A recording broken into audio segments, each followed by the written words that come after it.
Punjab MT wing के जो कांस्टेबलान हैं उनके लिए उनका जो इंटरव्यू है वो इन चीज़ों पर मुश्तमिल होगा। ज़रा गौर से सुन लीजिएगा। आप लोगों के लिए ख़ास वीडियो बना रहा हूँ। आप लोगों को 4-5 काम करने होंगे। गौर से सुन लीजिए, आप इंशाल्लाह कामयाब हो जाओगे। सबसे पहली बात तो ये है कि आप लोगों को अपने और अपनी फैमिली के बारे में मुकम्मल पता होना चाहिए, ना होनी चाहिए फ़र्स्ट ऑफ़ ऑल। ख़ुसूसन आप लोगों का अगर कोई पुलिस में है या कोई यूनिफॉर्म जॉब में है, मसलन लॉ इन्फोर्समेंट एजेंसीज़ हैं, मिलिट्री है, एफआईए है, आईबी है, उसके बाद पुलिस है, पीएएफ है, नेवी है, एटसेट्रा, यानी जो यूनिफॉर्म जॉब है, अगर उनमें कोई स्पेशली आप लोगों का बंदा है, कोई रिश्तेदार है, करीबी अजीज़ है, तो उसका नाम, रैंक और यूनिट और कहाँ पे उसकी ड्यूटी है, ये सब आपको पता होना चाहिए। फ़र्स्ट ऑफ़ ऑल तो ये चीज़ हो गई। दूसरी चीज़ ये है कि आप लोगों को अपनी जॉब डिस्क्रिप्शन के बारे में पता होना चाहिए कि एमटी जो विंग है, मोबाइल ट्रांसपोर्ट व्हीकल्स या ट्रांसपोर्ट व्हीकल विंग जो है पंजाब पुलिस का, उसके बारे में आपको इन्फॉर्मेशन होनी चाहिए। वो कैसे काम करता है, कहाँ कहाँ पे होते हैं, इनकी ड्यूटीज़ क्या होती हैं और इनका तरीक़ाकार क्या है, और पुलिस किस तरह से काम करती है, और एमटी विंग में लोग किस तरह से काम करते हैं, गाड़ियों की ना हो, गाड़ियों की देखभाल किस तरह से होती है, ऑयल चेंजिंग एटसेट्रा, जितने यूनिट हैं इनके, इनको पता होना चाहिए। उसके बाद स्पेयर पार्ट्स, उसके बाद आपका मैकेनिकल वर्क, और उसके बाद सस्पेंशन एटसेट्रा, यानी जितने भी इनके विंग्स होते हैं एमटी के, वो सारे के सारे आपको पता होना चाहिए। उसके बाद गाड़ियों की ड्यूटी, गाड़ियाँ कहाँ कहाँ जाती हैं, किस तरह से होते हैं, इनकी हायरार्की क्या होती है, एमटीओ क्या होता है, एएमटीओ क्या होता है, एसपी साहब हेडक्वार्टर और डीएसपी साहब हेडक्वार्टर इनको किस तरह से डील करते हैं एटसेट्रा। ये सारी की सारी इन्फॉर्मेशन आपने लेनी है कि एमटी विंग में लोग किस तरह से काम करते हैं। इसी तरह से जो दीगर डिपार्टमेंट्स हैं वहाँ पे जो एमटी विंग है वो किस तरह से काम कर रहे होते हैं यूनिफॉर्म जॉब के मुतल्लिका, तो ये सारी की सारी चीज़ें आपको पता होनी चाहिए। और तीसरी बात ये है कि आप लोगों को ड्राइवरी के बारे में पता होना चाहिए। जी, ड्राइवर आप बन रहे हो, एमटी विंग में आप काम करोगे, आपको पता होना चाहिए। उसमें 2-3 चीज़ें आ जाती हैं। फ़र्स्ट ऑफ़ ऑल तो आपको गाड़ी का पता होना चाहिए कि गाड़ी की आपको स्पेसिफ़िकेशंस किस तरह से हैं, इसके जो है टायरों में हवा कितनी होती है, अगले टायरों में कितनी होती है, पिछले टायरों में कितनी होती है, साइड मिरर किस तरह से आप यूज़ करते हो। उसी तरह से आप लोग गाड़ी का मैकेनिकल, उसका सस्पेंशन, उसका सिस्टम, ये सारी की सारी चीज़ें भी आपको आनी चाहिए। इसका ऑयल कितना होता है, गेज कहाँ पे है, etcetera, filter, air filter, oil filter, यानी गाड़ी के मतलब जितनी नौ है वो सारी की सारी आपको होनी चाहिए। एबीएस क्या है, गाड़ी का सिस्टम किस तरह से होता है, एटसेट्रा। उसके बाद जी आपके आ जाते हैं रोड साइंस, यानी इशारे। आप रोड साइन किस तरह से यूज़ करते हो, इशारों का किस तरह से इस्तेमाल है, ये इशारा कौन सा है, लेफ़्ट मुड़ना हो तो क्या होगा, राइट मुड़ना हो तो क्या होगा, पिछले मिरर का यूज़ करना। उसके बाद फिर आगे कोई इस तरह के मुख्तलिफ़ इशारे हैं जो पहाड़ों में होते हैं अमूमन, या कोई ऐसी चीज़ों में जहाँ पे पब्लिक सेफ्टी के इशारे होते हैं, कुछ इस तरह की चीज़ें, यानी रोड साइंस आपको पता होना चाहिए। 100-150 के करीब मुख्तलिफ़ डिफरेंट रोड साइंस हैं, इन सब का आपको पता होना चाहिए। उसके बाद फिर आपकी अगली चीज़ आ जाती है, उसमें आपकी रोड सेंस है कि आपने किस तरह से, पाकिस्तान में लेफ़्ट हैंड ड्राइव है तो लेफ़्ट हमेशा खुला होता है, राइट आपका नहीं होता, राइट आपका मैनुअल ही होता है। जिस तरह से इंडिकेटर होगा, आप इशारा जंप नहीं करेंगे कभी भी। और इसी तरह से आप अगर रोड साइंस हैं, उसके बाद फिर आपके जितने भी विंग्स होते हैं, सिग्नल्स होते हैं, सिग्नल आप कभी ड्रॉप नहीं करेंगे, सिग्नल का आप तोड़ेंगे नहीं, उसको ब्रेक नहीं करेंगे। इस तरह की सारी चीज़ें आपको हमेशा पता होनी चाहिए।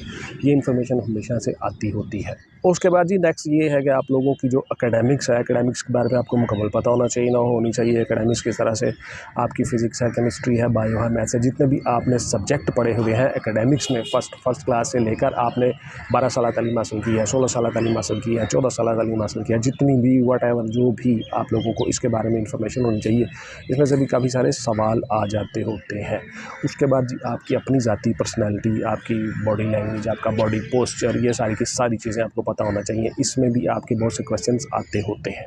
उसके बाद जी आपके अपने मुल्क के बारे में जितनी इन्फॉर्मेशन आपको है आपके, उसके बाद फिर इंटरनेशनल लेवल पे जितनी इन्फॉर्मेशन होनी चाहिए आपको, पर्सनैलिटीज़ के बारे में, कैपिटल्स के बारे में, करेंसीज़ के बारे में, एटसेट्रा, ये सारी की सारी चीज़ें आपसे पूछी जा सकती हैं। स्पेशली आपको मैंने बता दिया कि आपका जो एमटी का विंग होता है उसमें जितनी चीज़ें आपकी होती हैं गाड़ी के मुतल्लिका, उसके बाद फिर गाड़ी ड्राइव के मुतल्लिका, फिर रोड सेफ्टी, पब्लिक सेफ्टी, उसके बाद फिर आपके रोड साइंस, उसके बाद फिर आपने सिग्नल जो होते हैं रोड के ऊपर लगे हुए वो कैसे क्रॉस करना है, सिग्नल्स का मतलब क्या होता है, रेड सिग्नल का क्या मतलब है, ग्रीन का क्या मतलब है, येलो सिग्नल का क्या मतलब है, किस तरह से आप जा सकते हो और कैसे कैसे कितनी कितनी मुद्दत, ये सारी की सारी चीज़ें। उसके बाद फिर रोड अपनी लेन चेंज करना, यानी रोड के मुतल्लिका, और पब्लिक सेफ्टी, यानी पब्लिक को भी आप किस तरह तरह से सेव करना है। अगर कोई पैदल चल रहा है तो उसका राइट पहन लिया, उसका कोई मोटरसाइकिल पे या साइकिल पे या उसका राइट है, वो किस तरह से काम करते हैं, ये सारी की सारी चीज़ें आपको आनी चाहिए।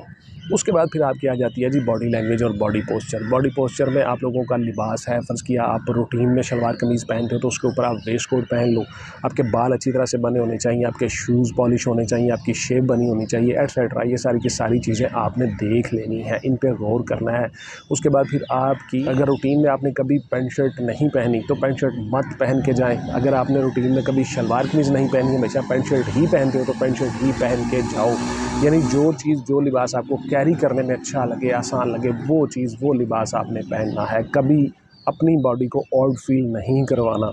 आप लोग अगर फ़र्ज़ किया रूटीन में शलवार कमीज़ पहनते हो तो उस दिन आप पैंट शर्ट और टाई लगा के चले जाओ तो आप अनईज़ी फ़ील करोगे, आपका इंटरव्यू सही तरह से नहीं हो सकेगा, इसलिए आपने कभी भी ये काम नहीं करना। उसके बाद जी पुलिस की जो इन्फॉर्मेशन है इसमें भी अब दो तरह से है। आपकी पुलिस की हायरार्की क्या है, कांस्टेबल से लेकर इंस्पेक्टर जनरल पुलिस, उसके बाद बाकी सूबों की पुलिस किस तरह से काम करती है, और उसके बाद फिर आपका एमटी विंग किस तरह से काम करता है, उसके रैस क्या होते हैं, उहदे क्या होते हैं, और उसके साथ साथ आप लोगों ने इन चीज़ों का भी ख्याल रखना है कि आपका सीट्स के नाम किस तरह से हैं। मिसाल के तौर पर एमटीओ से क्या बनता है, एसएचओ से क्या बनता है, एसडीपीओ से क्या बनता है, एसपीओ किस तरह से होता है, एटसेट्रा। ये सारी की सारी चीज़ें भी आपने देखनी होती हैं।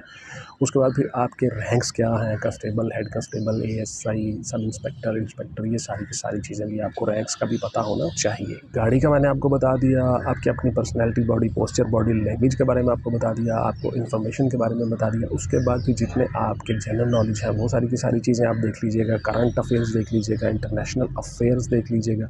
ये सारी की सारी चीज़ें आप कर लोगे तो इंशाल्लाह आप कामयाब हो जाओगे और पुलिस में एमटी विंग में आप कांस्टेबल के तौर पे अपनी जॉब सर्विस का आगाज़ कर लोगे।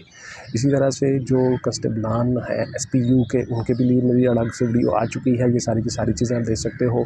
उसके बाद फिर आपको मैं हर वीडियो में बता देता हूँ कि WhatsApp only for online classes and notes purchasing, not any other discussion please. उसके बाद फिर मैं आपको ये भी बताता चलूँ कि व्हाट्सएप पे आके सिर्फ़ और सिर्फ आप नोट्स ख़रीदने की बात करेंगे, ऑनलाइन क्लासेस में गुंजाइश नहीं है। ऑनलाइन क्लासेस में गुंजाइश बनेगी जून के बाद जाके कहीं, तो उसके बाद फिर इंशाल्लाह मैं वीडियो बना के आप लोगों को बता दूंगा। उसके बाद फिर आपके यूट्यूब पे जितने क्वेश्चंस होते हैं वो सारे के सारे क्वेश्चंस का जवाब मैं देने की भरपूर कोशिश करता हूं, और जिन क्वेश्चंस के जवाब नहीं दिए जाते वो सारे के सारे क्वेश्चन मैं अपनी वीडियोस में डाल देता हूं, उनमें मैं आपको जवाब दे देता हूं वीडियोज़ में। तो इस तरह से आप व्हाट्सएप पर आके कोई फजूल बात, कोई फजूल सवाल नहीं करेंगे। मेरे पास इतना टाइम नहीं होता जी, मैं एक वकील हूँ, बहुत से काम होते हैं, आपको बार बार बताता हूँ। जो नए आने वाले लोग हैं उनके लिए ये चीज़ें बताता हूँ कि आप लोगों को सिर्फ़ और सिर्फ इन्फॉर्मेशन दे रहा हूँ, इन्फॉर्मेशन मालूमात आप लोगों की जॉब सर्विस के लिए। आप फजूल खाम में वक्त ज़ाया नहीं करेंगे, ना अपना और ना मेरा। थैंक यू वेरी मच जी। वापस मौजू की तरफ, तो देखिए आप लोगों को इसी तरह की इन्फॉर्मेशन इस चैनल पे मिल जाती है। आपने एमटी विंग में किस तरह से काम करना है, पुलिस में एमटी विंग किस तरह से होता है, हर डिपार्टमेंट में एमटी विंग होता है। इसी तरह से जो लोग एएसएफ में काम कर रहे हैं बतौर एमटी विंग में, उन सब के लिए भी, जिन लोगों ने आईबी में अप्लाई किया हुआ है, आईबी में अगर आप वो एमटी विंग में काम करेंगे तो उनके लिए भी ये वीडियो इन्फॉर्मेटिव है। उसके बाद पीएचपी में जो लोगों ने अप्लाई किया हुआ है वो अगर एमटी विंग में काम करेंगे उनके लिए भी ये ख़ास वीडियो है। इसी तरह से जो पुलिस में, पंजाब पुलिस में काम कर रहे हैं लोग, उनकी एमटी विंग में, उनके लिए भी यही ख़ास वीडियो है। और इसी तरह से बहुत से ऐसे लोग जो एमटी विंग में काम करना चाहते हैं, 100 मल्टीपल चॉइस एमसीक्यूज़ का जो पेपर होता है, उन सब जॉब के लिए ये वीडियो मौजूद है। वो सारे के सारे इन्हीं चीज़ों और हदायत पर अमल करेंगे। तो देखिए एमटी विंग पे मेरी और बहुत सी दीगर वीडियोस पड़ी हुई हैं, वो सारी की सारी भी आप देख सकते हो, उनसे फ़ायदा उठा सकते हो। और इसी तरह से आप किसी और विंग में काम कर रहे हो, इस डिपार्टमेंट में, इस चैनल के ऊपर बहुत सी वीडियोस पड़ी हुई हैं पुलिस के मुतल्लिक़, वो सारी की सारी चीज़ें आप देख सकते हो। और पुलिस में काम करने के लिए आप लोगों को क्या क्या चीज़ें दरकार हैं, किस तरह से हैं, एक एक चीज़ पे मैंने डिटेल से वीडियो बनाई हुई है और इस चैनल पे वीडियोस पड़ी हुई हैं, आप सारी की सारी वो वीडियोस देख सकते हैं। इसी तरह से जो नेक्स्ट मेरी वीडियो आ रही है उसमें वायरलेस ऑपरेटर साहिबान के लिए मैं ख़ास चीज़ें बताने जा रहा हूँ कि वायरलेस ऑपरेटर आप किस तरह से बन सकते हो, वो वीडियो देख लीजिएगा। और उसके साथ साथ जो लोग 150 में, यानी 150 PML लॉन्ग कोर्स में 150 PMLC में जो लोग जाना चाह रहे हैं, और उसके बाद फिर जो लेडी कांस्टेबलान उसके बाद फिर जो लेडीज़ मिलिट्री में आना चाहती हैं एज अ डॉक्टर, वो सारी की सारी ये सारी 4-5 वीडियो आज मेरी आ जाएंगी, वो सारी देख लीजिएगा। इसके अलावा चैनल पे बहुत सी प्ले लिस्ट पड़ी हुई हैं, वो आप सब देख सकते हैं, उनसे फ़ायदा उठा सकते हैं। और उसके साथ साथ दीगर चीज़ें ऐसी बहुत सी पड़ी हुई हैं, इस चैनल पे आपको इन्फॉर्मेटिव वीडियोज़ मिल जाती हैं। जिन लोगों का 13 तारीख को पेपर हो चुका है, वो सारे के सारे अब बैठना नहीं है, अब हमेशा वर्क में रहना है, काम करते रहना है, तैयारी करनी है। अब आपका इंटरव्यू होगा, नेशनल इंटरनेशनल अफेयर्स पर नज़र रखनी है, खबरों के साथ टच रहना है, मुल्क में क्या हो रहा है, हालात किस तरफ जा रहे हैं, कौन किस पर्सनैलिटी पे है। उसके बाद स्पेशली पुलिस के मुतल्लिक़ जो हायरार्की होती है, इंस्पेक्टर जनरल पुलिस 5 सूबों के, उसके बाद पंजाब के, उसके बाद CCPO साहब, CPO साहब, DPO साहब, ये सारी की सारी चीज़ें आपने देखते रहना है, खबरें सुनते रहना है, खबरों के साथ टच रहना है। इंटरनेशनल लेवल पे क्या हो रहा है, यूक्रेन की जंग, उसके मतलब कोई सवाल हो सकता है। यानी आप लोगों ने अब रिटर्न के बाद इंटरव्यू की तरफ चलना है, और इंटरव्यू के लिए बहुत सी चीज़ें आपने नोट करते रहना है। साथ साथ जो चीज़ें मैंने अपने नोट्सों में बताई हुई हैं, वो सारी की सारी आपने नोट करनी है। और नोट्स खरीदने के लिए आप व्हाट्सएप करोगे, उसके बाद व्हाट्सएप पे कोई सवाल नहीं करोगे। Thank you very much. इंशाल्लाह मिलते हैं किसी अगली वीडियो में। टिल देन टेक केयर, अल्लाह हाफिज़ एंड गुड बाय। पाकिस्तान जिंदाबाद।